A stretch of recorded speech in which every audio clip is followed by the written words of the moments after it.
Hi, this is Steve from yourcreativelife.com talking today about how to create compelling character intros on the page. Now, this is a thing that lots of people ask me about, and certainly when I read scripts and work with clients, people seem to have some challenges with and some trouble with. And so I'm here to tell you some of the techniques that I use to really make a compelling character pop off the page, to let you know who that character is within seconds and within just a few sentences. So in order to do that, we're going to go to this page, empty page, blank page of Final Draft, and we're going to begin to create a story pretty much off the top of my head. So it's a story, and I don't know very much about it, but for the moment and for our purposes, it's a story of a guy who is right now in the first scene falling from a great height. And don't worry, he'll be fine. And I'm not sure how yet, but I know that he will be. But I want to just give you this example so that you see how I do it. So the first thing I'm going to do here is put the slug line, exterior, cityscape, day.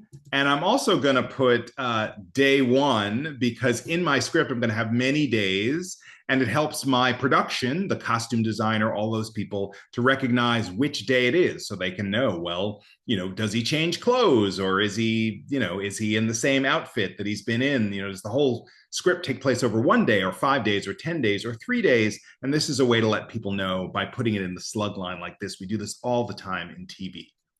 So exterior cityscape day, as I said, I know that he's falling.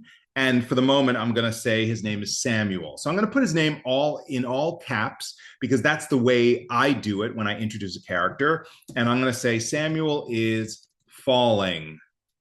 Actually, I'm going to change that to Samuel falls from a great height as wind rushes past him. So I have created this sentence, but we don't know anything about who Samuel is. And I'm going to make sure that we do know something about him. So Samuel, I'm going to describe him. I'm going to say Asian, 40s.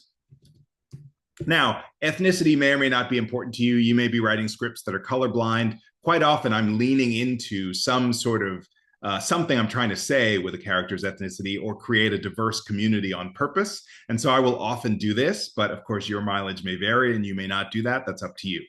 But I can say now, Samuel, Asian, 40s, falls from a great height as wind rushes past him.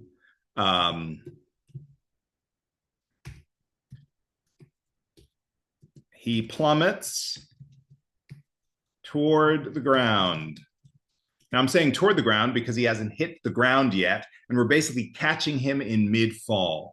But I'm also going to recognize that Samuel, Asian 40s, isn't a very specific description. And so I'm going to give more about who he is. Let's say he's a science nerd, and he's normally very composed and an introvert, but right now he's freaking out. So I'm going to say something like that. Samuel, Asian, 40s, a science nerd and control freak who is decidedly out of his element. He's flummoxed and panicking as he falls from a great height. I'm going to change this to the wind. I'm just going to say wind rushes past him as he plummets toward the ground. So just notice how we've already added some flavor into this scene. We know we're at a cityscape. We know it's day one. We've met Samuel. I'm going to give him a last name, Samuel Chu, Asian 40s, a science nerd and control freak who's decidedly out of his element. So now we know something about him, right? His energy, what he does for a living. And we also know that his normal state is that he's in control, And in this moment, he's freaking out. So this tells us a little bit about something about him, and that may influence casting kinds of considerations. You want to cast somebody who looks like a science nerd and a control freak.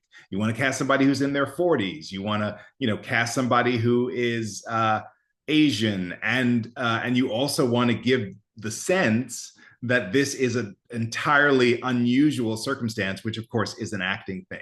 But this is one way to distinguish this character from other people in the script who may or may not be science nerds, who may or may not be control freaks. And you can do this a number of different ways. You can, say John, the boy next door, who may or may not be a homicidal killer, or, Susie, the 12-year-old down the block, obsessed with cheerleading and always perky. And in whatever way, with a few words, you give us a sense so that we can see the character right up front, right away. And it's not just about type, or it's not just about age or height or those sorts of things, but to give us some sort of sense, some sort of flavor of who the character is. Now, of course, I would continue to work on this and perhaps come up with other juicy ways to describe Samuel that might be better than what we came up with in the moment. But you see here how it's very important that we give more than just a name.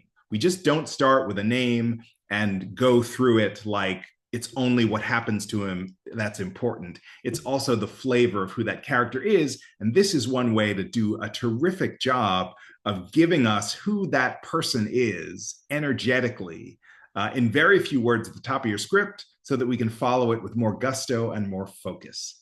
I hope you appreciated this video. Give it a thumbs up if you did. There are over 150 videos on this YouTube page, so make sure you subscribe because I post a brand new one every single week. Check out yourcreativelife.com, where you can find out how I can help you in your writing career get the mojo and move your writing up the professional entertainment industry ladder as a screenwriter or a TV writer or a playwright. All of those things are up there, including a way to subscribe to the newsletter that comes out once a month. So I hope you appreciated this video, and leave any comments below or questions I can answer. Thanks for joining me. I will see you next time.